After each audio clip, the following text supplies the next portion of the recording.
என் அன்பு சொந்தங்களே, நான் உங்கள் மீரான். இது உங்களின் அபிமான டெரஸ் குக்கிங் சேனல். இன்றைக்கி நம்ம 1 கிலோ மெஷர்மெண்ட்டில் பிரியாணி, சிக்கன் பிரியாணி செய்கிறோம். நீங்கள் எல்லாருமே என்ன சொல்கிறீங்கன்னா, எங்களுக்கு நீங்கள் செய்கிற மாதிரி வரமாட்டேன்னுது, நீங்கள் செய்கிற மாதிரி பொழு பொழுன்னு வரமாட்டேன்னுது அப்படின்னு சொல்கிறீங்க. இன்றைக்கி ரொம்ப பொறுமையாக, ரொம்ப நிதானமாக, ரொம்ப எளிமையான முறையில் சிம்பிளாக பேச்சுலர்களுக்கும் இன்னும் பிரியாணி நல்லா பொழு பொழுன்னு வரலைங்கிறதுக்காக அவங்களுக்காகவும் நிதானமாக அழகாக சொல்லித்தரேன். 1 கிலோ சிக்கன் பிரியாணி செய்கிறோம். அதுக்கு என்னென்ன பொருட்கள் தேவைங்கிறத பார்க்கலாம் வாங்க. 1 கிலோ பாசுமதி அரிசி. என்ன அரிசி நீங்கள் ஆக்குறீங்கன்னு கேட்குறீங்க? யூனிட்டி பாசுமதி அரிசி 1 கிலோ. அரை மணி நேரம் ஊற வச்சு நல்லா அலசிட்டு அரை மணி நேரம் ஊற வச்சுருக்கோம். 1.5 கிலோ சிக்கன். 1 கிலோவுக்கு 1 கிலோ போட்டால் பத்தாது. பசங்க எடுத்து சாப்பிட்றவங்க, சின்னவங்க பெரியவங்களுக்கு கறி பத்தலைன்னு சொல்லுவீங்க. 1 கிலோ பிரியாணிக்கு 1.5 கிலோ சிக்கன் அலசி சுத்தம் பண்ணி வச்சுருக்கோம். வெங்காயம் நான் போடும்போது உங்களுக்கு என்னென்ன அளவுண்டு கிராம் கணக்கில் கரெக்டாக சொல்லித்தரேன். வெங்காயம், இஞ்சி விழுது, பூண்டு விழுது, பாய் வீட்டு பிரியாணி மசாலா எல்லாருக்கும் பிடிச்சி போயிருக்கு. இந்த பிரியாணி மசாலா எந்த டைமில் யூஸ் பண்ணுறதுன்னு கேட்குறீங்க. நான் பிரியாணி செய்யும்போது எந்த டைமில் யூஸ் பண்ணணும், என்ன அளவு யூஸ் பண்ணணுன்றது அதை நான் தெளிவாக சொல்கிறேன். கொத்தமல்லி, புதினா, எலுமிச்சம்பழம், காஷ்மீர் மிளகாத்தூள், உப்பு, எண்ணெய். நல்ல எண்ணெய் மட்டும் தரமான எண்ணெயாக யூஸ் பண்ணுங்கள். நான் கோல்டு வின்னர் யூஸ் பண்ணுறேன். பச்சை மிளகா, தக்காளி. இதான் இதுக்கு தேவையான பொருட்கள். பாய் விட்டு பிரியாணி மசாலா. இதுக்கு இந்த மசாலா போடும்போது பட்டை, லவங்கம், கிராம்பு எந்த விதமான பைசி பொருளும் தேவையில்லை. நம்ம 21 பொருள் சேர்ந்து இது அரைச்சி வச்சிருக்கனால 1 kilo biryani rice, 1 kilo chicken சேர்ந்து ரெண்டுக்கும் சேர்த்து ஒரே ஒரு டேபிள் ஸ்பூன் தக்காளி வதக்கும் போது போட்டால் போதும். அதை நான் செய்முறையிலேயே நான் உங்களுக்கு செஞ்சு காட்டுறேன். ரொம்ப தெளிவான பொறுமையாக ஒன்றா சொல்லித்தரேன். ஈஸியானது, ரொம்ப எல்லா வகையான சமையல்லையும் ரொம்ப சிம்பிளானது, ஈஸியானது பிரியாணி தான். அதை பேச்சுலர்களுக்கும் எனக்கு சரியாக வரலைங்கிறதுக்காகவும் பொழு பொழுன்னு வர்ற மாதிரி அழகாக சொல்லித்தரேன்.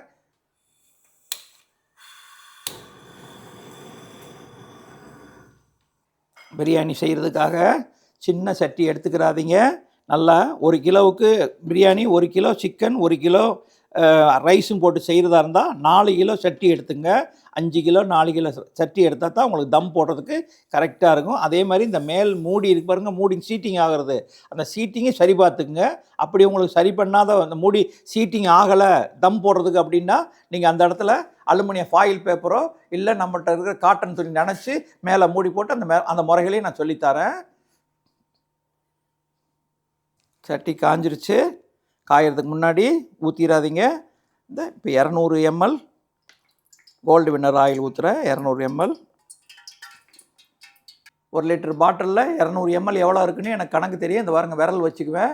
அந்த விரல் வச்சு இந்த பாட்டிலில் வந்து அளவில் நான் ஊற்றுறேன். தெரியாதவங்க நீங்கள் 200 ml எடுத்து வச்சு ஊற்றிக்குங்க. 200 ml ஆயில் ஊற்றிருக்கேன்.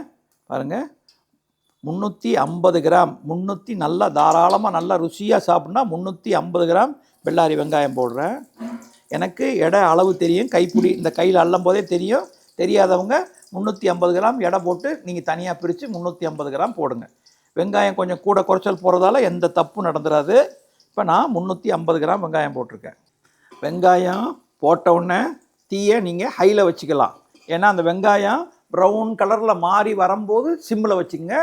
ஃபஸ்ட்டு எண்ணெயில் வெங்காயம் போட்டவுடனே நீங்கள் தீ ஹையில் வச்சுக்கலாம். அப்போ நம்ம சீக்கிரமாக அது டிரான்ஸ்பரண்ட் கலர் ஆகி கோல்டன் கலராக மாறுறதுக்கு ஈஸியாக இருக்கும்.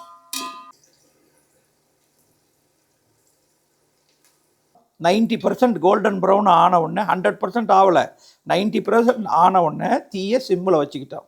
தீயை சிம்மில் வச்சுட்டு பாருங்கள், 75 கிராம் சமமாக போட்டால் 75 கிராம் பூண்டு விழுது, 75 கிராம் இஞ்சி விழுது, 75 கிராம் போடலாம். இன்னும் கொஞ்சம் டேஸ்ட்டாக வரணும்னு நினச்சா 100 கிராம் பூண்டு விழுது போடுறோம். 100 கிராம் பூண்டு விழுது. நான் எல்லாமே எனக்கு அளவு தெரியும், ஸ்பூன் அளவு தெரியும், அதனால் நான் போட்டுக்கிறேன். 100 கிராம் பூண்டு விழுது. இதை ஃபஸ்ட்டு போட்டு தீயை சிம்மில் வச்சு பூண்டை வதக்குனாக்க நல்ல ஒரு ஃப்ளேவர் கொடுக்கும்.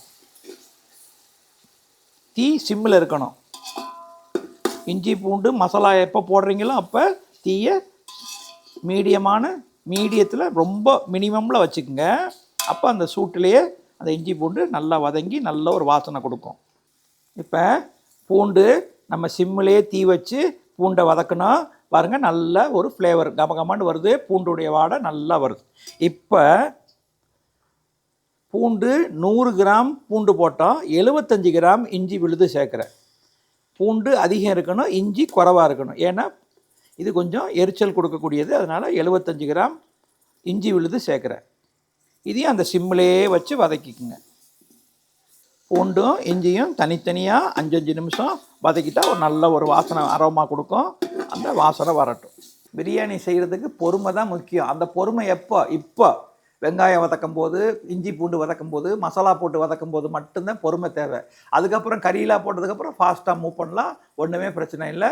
நல்லா ருசியாக தனி டேஸ்ட். ஒவ்வொருத்தரும் கை பக்குவம் சொல்கிறாங்களோ, அந்த கை பக்குவம் இந்த ஸ்லோவாக மெதுவாக பொறுமையாக செய்கிறது தான் அந்த கைப்பக்குவம். வேறு ஒன்றுமே கைப்பக்குவம்லாம் ஒன்றும் கிடையாது. பாருங்கள், பொறுமையாக வதக்கினா எந்த அடியும் பிடிக்கலை. க்ளீனாக அதே மாதிரி சிம்மிலேயே வச்சு ஒரு 5 நிமிஷம்.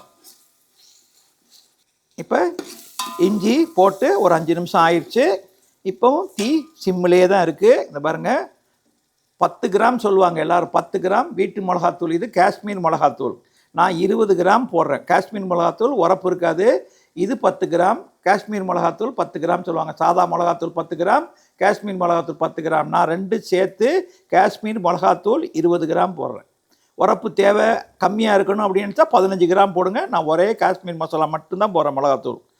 நான் 15 கிராம் 20 கிராம் உள்ள வரும், அது மட்டும் போட்டுக்கிட்டேன். இந்த எண்ணெயிலே வதங்கினா கொஞ்சம் கலர் கொடுக்கும். ஒரு 2 நிமிஷம், 2 நிமிஷம், இல்லைன்னா மிளகா தூள் கரிஞ்சிடும். 2 நிமிஷம்.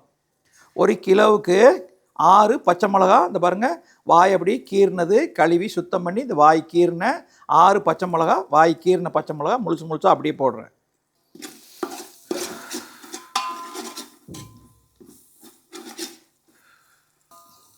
அடி பிடிக்காமல் இருக்கிறதுக்காக நம்ம இஞ்சி பூண்டு அரைச்ச பார்த்திங்களா, மிக்சியில் அரைச்ச தண்ணி கொஞ்சோன்னு, சும்மா கொஞ்சம்.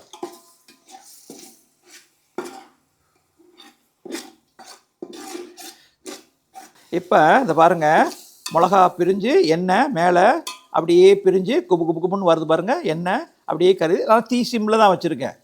இப்போ இது ஒரு 300 கிராம் தக்காளி.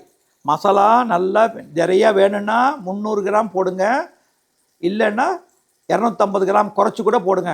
மசாலா உங்களுக்கு கூட வேணும், பிரியாணி மசாலா நிறைய இருக்கணும் அப்படின்னா 300 கிராம் தக்காளி போடுறேன்.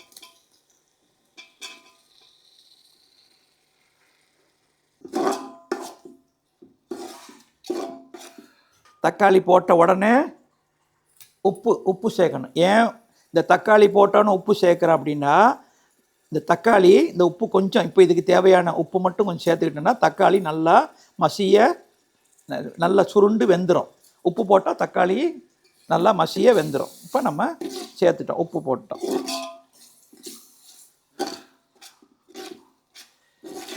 இப்போ பாய் வீட்டு பிரியாணி மசாலா எப்போ போடணும் எல்லோரும் கேட்குறீங்கள. இப்போ இது வரைக்கும் நான் பண்ணினேன், எல்லோரும் பார்த்துட்டே இருந்தீங்க. தக்காளி போட்டோம், ஃபஸ்ட்டு வெங்காயம் போட்டோம், பூண்டு போட்டோம், இஞ்சி போட்டோம், அதுக்கப்புறம் பச்சை மிளகா, தக்காளி போட்டோம். எல்லாம் நல்லா அப்படி திரண்டு வந்ததுக்கப்புறமா மிளகாத்தூள் போட்டதுக்கப்புறம் இப்போ தக்காளி ஓரளவு சுருண்டு வந்த உடனே இந்த பாருங்கள், 1 kilo chicken, 1 kilo rice, 1 kilo basmati rice நான் ஒரே ஒரு டேபிள் ஸ்பூன் எடுத்துருக்கேன் பாருங்கள். இதுதான் அளவு. இதை போட்டு அந்த தக்காளியோட அந்த மசாலாவோட அப்படியே பரட்டிக்குங்க.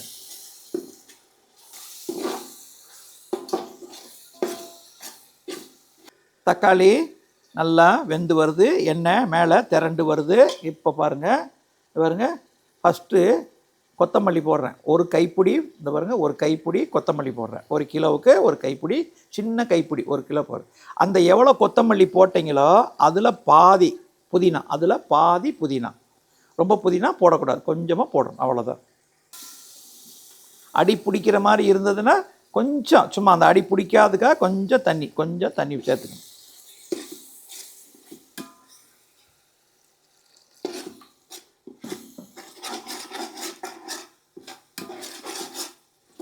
உங்களுக்கு வீடியோவில் என்னென்ன தேவையான பொருட்கள்னு காட்டும் போது தயிர் மறந்துட்டேன். ஒரு 150 ml 100 ml சொல்லுவாங்க, 150 ml ஊற்றுங்க, நல்லாயிருக்கும். ஏன்னா தக்காளி 300 தான் போட்டிருக்கோம், புளிப்பு பாருங்க 150 ml தயிர் விட்டுருக்குறேன். தயிர் எப்போ போட்டாலும் மசாலாவில் உடனே நல்லா கிண்டணும் ஒரு 10 வாட்டி. ஏன்னா அது தயிர் திப்பி திப்பியாக நின்றோம். நல்லா போட்டுட்டு தயிரை போட்ட உடனே நல்லா அப்படியே நல்லா ஒரு 10 வாட்டி கிண்டிக்குங்க. பாருங்கள், நல்லா எண்ணெய் திரண்டு தக்காளி நல்லா மசிய வெந்து பாருங்கள், தக்காளி நல்லா மசிய வெந்துருச்சு. இப்போ நல்லா சதன்னு இருக்குது மசாலா. இப்போ 1 கிலோவுக்கு ஒரே ஒரு லெமன் ஜூஸ், ஒரே 1 கிலோவுக்கு ஒரு பழம் லெமன் ஜூஸ் விடுறேன்.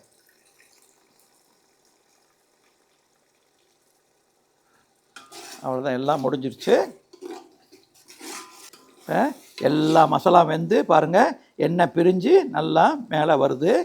இந்த மாதிரி ரெட்டு கலர் வந்துட்டால் அந்த மிளகாத்தூளும் எண்ணெயிலே வதங்கிருச்சு, நல்ல கலரும் கொடுக்கும் பிரியாணி. இப்போ பாருங்கள், 1 கிலோ ரைஸுக்கு 1.5 கிலோ சிக்கன், சுத்தம் பண்ண சிக்கன் போடுறேன்.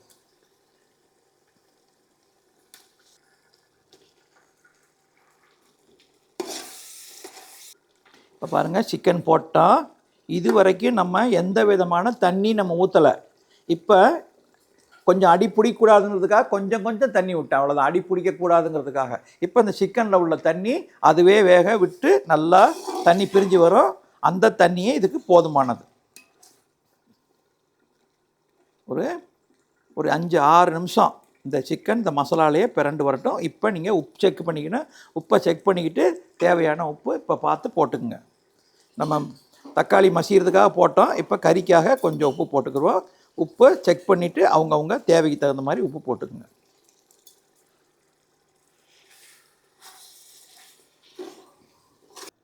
அதை நம்ம மூடி வச்சுருவோம். பாருங்க, நல்லா எண்ணெய் பிரிஞ்சு வந்துருச்சு. உப்பு செக் பண்ணிட்டோம். இப்போ ஒரு 60% வெந்திருக்கு, 60% சிக்கன் வெந்திருக்கு. பாருங்கள், கறி நல்லா வெள்ளையாக, பச்சை கறி இல்லாமல் வெள்ளை கறியாக மாறிடுச்சு. இந்த ஸ்டேஜில் இப்போ நம்ம ஒரே ஒரு அடுப்பு தான் வச்சுருக்கோம், அதனால் இந்த ஸ்டேஜ் போதும். இறக்கி வச்சுருவோம். இப்போ அரிசி ரெடி பண்ணணும்.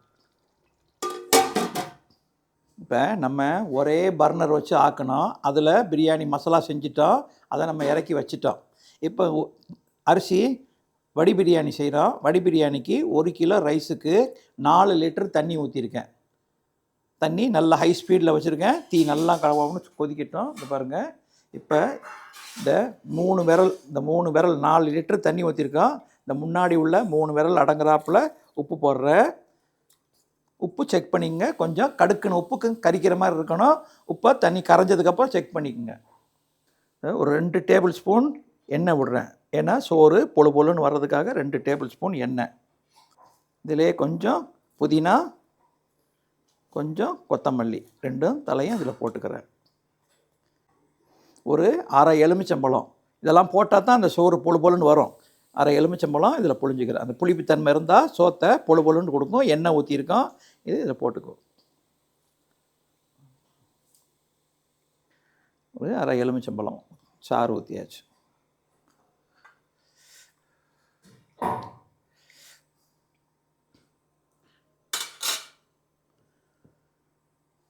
பாருங்கள், தண்ணி நல்லா கொதிக்குது.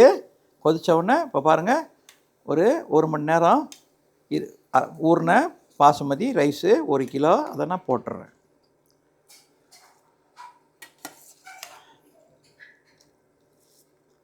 நம்ம நல்லா தளன்னு கொதிக்கிற தண்ணியில் 1 மணி நேரம் ஊற வச்ச பாசுமதி அரிசி போட்டோம்.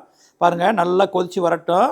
பாருங்கள், ஃபஸ்ட்டு இந்த நம்ம அரிசி போட்ட அரிசி பாருங்கள், போட்ட அரிசி இந்த பாருங்கள், இதான் லென்த்து, இதான் நம்ம போட்டிருக்கோம். வெந்தவுடனே இது அப்படியே டபுளாக மாறும். அந்த அளவும் உங்களுக்கு நான் வச்சு காட்டுறேன். இது நம்ம போட்ட அரிசியுடைய லென்த்து. இது 5 நிமிஷம் கொதித்ததுக்கப்புறம் இந்த லென்த்து டபுள் மடங்கு ஆகும். அப்போ 80% அர்த்தம். அரிசி போட்டு நல்லா கொதிக்கும் போது உப்பை ஒரு வாட்டி செக் பண்ணிங்க. உப்பு கொஞ்சம் தூக்கலாக, உப்பு கொஞ்சம் கூட இருக்குது அப்படிங்கிற மாதிரி இருக்கணும். பாருங்கள், ஃபஸ்ட்டு நம்ம போடும்போது அரிசி இந்த லென்த்து, இப்போ பாருங்கள் இது எவ்வளோ ஃபுல் லென்த்து, நல்லா டபுளாக மாறிடுச்சு. இது போட்ட அரிசியுடைய லென்த்து, இது டபுளாக மாறிடுச்சு. இப்போ 80% வந்துருச்சு. இப்போ தீயை ஆஃப் பண்ணிவிட்டு வடித்து கொட்டிடணும். பாருங்கள், தண்ணி கொஞ்சம் வடிஞ்சிக்கிட்டே இருக்கணும், நம்ம ட்ரையாக வடிச்சிட்டு போடக்கூடாது. கொஞ்சம் பாருங்கள் வடிஞ்சிக்கிட்டே இருக்கு பாருங்கள். இந்த வடிகிற தண்ணியோடு அப்படியே கொட்டிடணும், அரிசி கொட்டிடும். இந்த பாருங்கள் தண்ணி லேசாக வடிஞ்சிட்டே இருக்குது, நான் அப்படியே இந்த அரிசியை கொட்டிடுறேன். இப்போ கீழே ஒரு தோசை தவா வச்சுக்கிட்டோம், அது கொஞ்சம் சூடாகணுன்னே இந்த பாருங்கள் மேலே இந்த தட்டியை வச்சுட்டோம். கறியில் நான் போடலை, கறிக்கு மேலே போடுற மாதிரி இது பாருங்கள், அடியில் போட்டு கிளறல, கறிக்கு மேலே போடுற மாதிரி லைட்டாக இந்த மசாலாவை பரட்டி விட்றேன். இப்படி பண்ணுறதால கீழே உள்ள மசாலா மேலே வரும். இப்போ லாஸ்ட்டாக கொஞ்சம் நெய் விட்டுக்குங்க. லாஸ்ட்டாக மேலே அங்கங்கே படுற மாதிரி நல்லா வாசனைக்காக அங்கங்கே கொஞ்சம் நெய் போட்டுக்குங்க. இப்போ மூடி சரியில்லைன்னு வச்சுங்க, இந்த மூடி சரியாக சீட்டிங் ஆகியிருந்தால் தேவையில்லை. இது கொஞ்சம் லூஸ் இருந்தால் இந்த பாருங்கள் இந்த மாதிரி ஒரு துணியை இப்படி மேலே அப்படி போட்டு அதுக்கு மேலே இந்த துணியை வச்சுட்டு உடனடியே சடனாக, ஏன்னா கீழே இந்த 4 கார்னரை மடிச்சிடணும், ஏன்னா கீழே தீயில படும். அதுக்காக பாருங்கள் 4 கார்னரை நல்லா மேலே மடித்தா இப்போ கொஞ்சம் கேஸு உள்ளே உட்காரும். மேலே சட்டி வச்சுட்டோம், தீயை ஹையில் 5 நிமிஷம், மீடியத்தில் அதாவது மினிமமாக தீயை சிம்மில் 15 நிமிஷம், 15 நிமிஷத்துக்கு அப்புறம் தீயை ஆஃப் பண்ணிடணும். 10 நிமிஷம் ரெஸ்ட்டு கொடுக்கணும். சோறு பொழுன்னு மலர்ந்துருக்கும். இப்போ தீ வச்சுட்டு அந்த சைட்லேருந்து ஆவி வரும் பாருங்கள். போட்டு நம்ம ஹையில் தீ வச்சு 5 நிமிஷம் ஆச்சு. இதை பாருங்கள் சைடில் நல்லா ஸ்டீம் வருது, இந்த சைடும் வருது, இந்த சைடு வருது. இப்போ தீயை சிம்மில் வச்சுருவோம். இப்போ தீயை சிம்மில் வச்சுட்டேன், இப்படியே 15 நிமிஷம் இருக்கட்டும். அதுக்கப்புறமா தீயை ஆஃப் பண்ணிவிட்டு 10 நிமிஷம் ரெஸ்ட் டைமு. நல்லா சோறு உதிரியாக இருக்கும். நம்ம அப்பப்போ வந்து 15 நிமிஷம் ரெஸ்ட்டு 10 நிமிஷம் விட்டுட்டு வந்து பார்க்கலாம்.